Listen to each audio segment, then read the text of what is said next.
Muy buenas y sean bienvenidos un lunes más a la Cueva del Eremita. El capítulo de hoy es una emisión un tanto especial, pues después de algún tiempo sin hacerlo, se puede ver además de escuchar. Hoy nos hemos desplazado hasta Ita para recrearnos en el caluroso frescor de una tarde de invierno que bien podría hacerse pasar por un día de primavera. Sin más dilación, pasen, pónganse cómodos y viajemos por el tiempo a través de las palabras. En capítulos anteriores hablamos del monasterio de Sopetrán, perteneciente a este pueblo, pero hoy nos sumergimos de lleno en él para conocer las consecuencias que la guerra civil dejó en la localidad, así como las vistas únicas que nos ofrece de esta parte de Guadalajara. Situado a unos 30 kilómetros de la capital, quizá lo conozcan por ser el pueblo del arcipreste de Ita, autor del libro de Buen Amor, pero tiene mucha historia más allá de su literatura. Incrustado en la falda de un cerro se le estima un origen remoto, pues tal y como se puede observar en el museo de la localidad, se hallaron restos de cerámica romana en el cercano Valle del Badiel. Por su característica forma piramidal, pudo reunir las condiciones adecuadas para que fuera un punto de vigilancia cercano a la calzada romana que unía Mérida con Zaragoza. Pero su época de esplendor comenzaría con la ocupación musulmana, cuando bajo el nombre de Cita hacia el siglo X se construiría una fortaleza en lo alto del cerro, fortaleza que a día de hoy se encuentra en ruinas. También es en este momento cuando comienza a poblarse, hecho que se refuerza cuando cae en manos del reino de Castilla ya en el siglo XI. El castillo, que había sufrido algunos daños desde este siglo, es reconstruido por el marqués de Santillana bien entrado el siglo XV. Y es que Ita es un claro ejemplo de esos pueblos anclados en su reconstruido pasado medieval. Esto lo atestigua, por ejemplo, la imponente puerta de Santa María, que daba y da acceso a la localidad. Enfrente de esta y decapitado, se encuentra el inconfundible rollo picota, elemento del cual ya hemos hablado en capítulos anteriores. Pero la historia del castillo y del pueblo entero queda marcada con la guerra civil. En 1937 comienza la denominada Batalla de Guadalajara. Aún son visibles en la localidad algunos testigos de este enfrentamiento. Por ejemplo, no pasa desapercibido el esqueleto de la medieval iglesia de San Pedro. Las bombas que cayeron sobre la falda del pueblo y que destruyeron numerosas viviendas lo hicieron también con esta iglesia.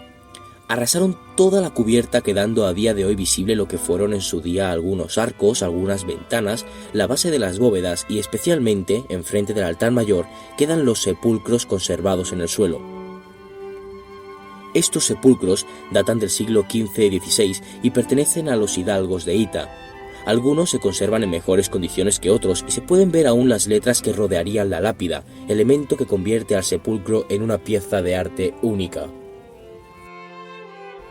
Y si continuamos callejeando por Ita, observamos que más suerte corrió la iglesia de San Juan Bautista, datada en el siglo XIV. Aunque también fue seriamente dañada durante la Guerra Civil, después de esta se decidió restaurarla, por lo que a día de hoy su erguido campanario es uno de los grandes símbolos de Ita y un faro visible desde distintos puntos de estas tierras. Aledaño a la iglesia de San Juan Bautista, nace el camino que nos conduce a nuestro verdadero destino de hoy, el castillo.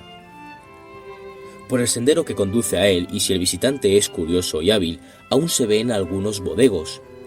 Estos eran casas cueva, es decir, viviendas cuya ocupación está documentada ya en el siglo XV. Jugaron un papel muy importante durante la guerra, pues los vecinos que habían perdido sus casas habitaron estas cuevas donde las condiciones de humedad eran bastante buenas y en definitiva eran una forma digna de sobrevivir en estos tiempos tan difíciles.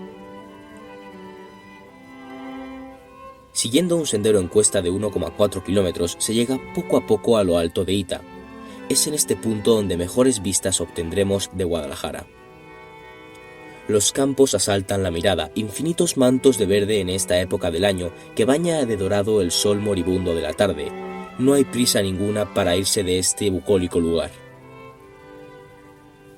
Además, es muy curioso ver la red de trincheras que hay mezclada con las catas arqueológicas y los restos de muros de la fortaleza medieval, pues no hay que olvidar que ante todo estamos pisando un recinto arqueológico. Así como de vital importancia sería para los romanos, su situación sirvió durante la guerra para establecer en su cima un observatorio del que a día de hoy quedan restos visibles. Pero la tarde se muere lentamente y en silencio nos abandona un día de invierno disfrazado de mayo. La historia es latente todavía y un capítulo no es suficiente para poder extraer todo lo que Ita ofrece al visitante, mucho más de lo que haya podido contarles. Emprendo el camino que tomé y me decido a volver mientras el sol de oro se rinde. Tanto Ita como su fauna está especialmente en silencio, pero las historias que hay debajo de cada adoquín de sus calles podría escribir páginas y páginas de un libro aún no escrito. Espero que se animen a conocer Ita, un pueblo muy cercano a Guadalajara. Me despido de ustedes tal y como vine. Muchas gracias un lunes más por la atención prestada. Nos vemos el próximo lunes aquí, en la Cueva del Eremita, en SER Guadalajara. Ah, y recuerden, tengan cuidado con la cabeza al salir de la cueva, pues el mundo de fuera no es como aquí dentro.